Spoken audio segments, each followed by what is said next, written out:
প্রিয় বন্ধুরা আমার, আজ দেখেন আমার ভাই বাচ্চারা সবাই গোসল করবে নদীতে। এটা হচ্ছে প্রতিযোগিতামূলক গোসল। দেখবো আজ কে কতটুকু পানির নিচে থাকতে পারে। দেখি সবাই রেডি, নামতে থাকেন সবাই। এখানে আমার ভাই আছে, আমার বাইশটা আছে, আমার নাতি আছে। দেখবো আজ কে কতটুকু থাকতে পারে। দেখুন পানি অনেক শীতল ঠান্ডা, আমি নিজেও গোসল করেছি এখানে। অবশ্যই কেউ গালি স্বরূপ কথা না কইলে হইব। দেখুন 1 2 3 দেখবো আজকে কতক্ষণ পানির নিচে থাকতে পারে। তাদেরকে পুরস্কৃত করা হবে। বন্ধুরা আপনারাই বলবেন কি পুরস্কার দেব।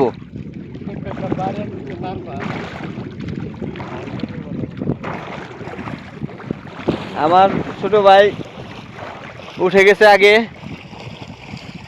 এই যে আমার নাতি উঠে গেছে।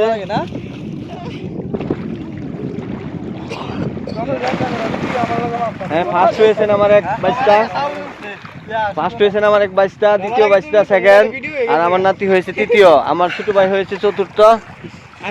সকলে দোয়া করবেন সবাই। দেখেন এখানে বসে এই নদীর মধ্যে, বালিচরের মধ্যে অনেক সুন্দর পরিবেশ, অনেক ভালো লাগে আসলে। আমার উত্তর সাইডে দেখাইতেছি আপনাদেরকে যে ইন্ডিয়ার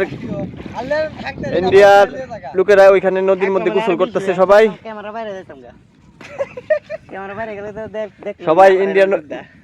একই নদী, এই নদীর মধ্যে ইন্ডিয়ার মধ্যে গোসল করতেছে সবাই। সকলকে দেখেন।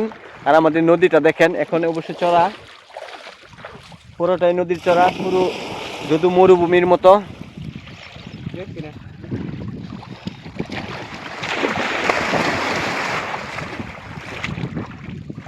দেখুন আজ গোসল করা দেখাবো আপনাদেরকে। না 3 মিনিট। দেখেন আমাদের নদীর দক্ষিণ অংশটা, এই যে নদী ভেঙে গেছে বালি পাথর নিয়ে।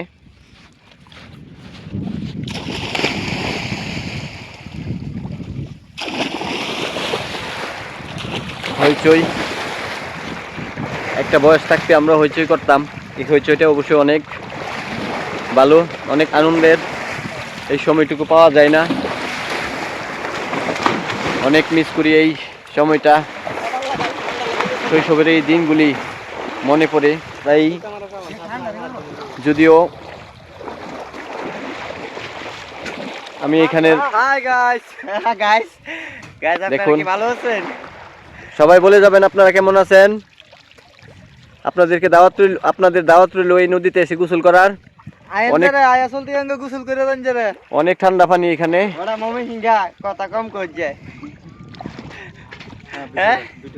সকলেই ভালো থাকবেন। অনেক কথা বলেছি, ভুলভ্রান্তি হলে ক্ষমা সুন্দর দৃষ্টিতে দেখবেন। আসসালামু আলাইকুম, আল্লাহ হাফেজ।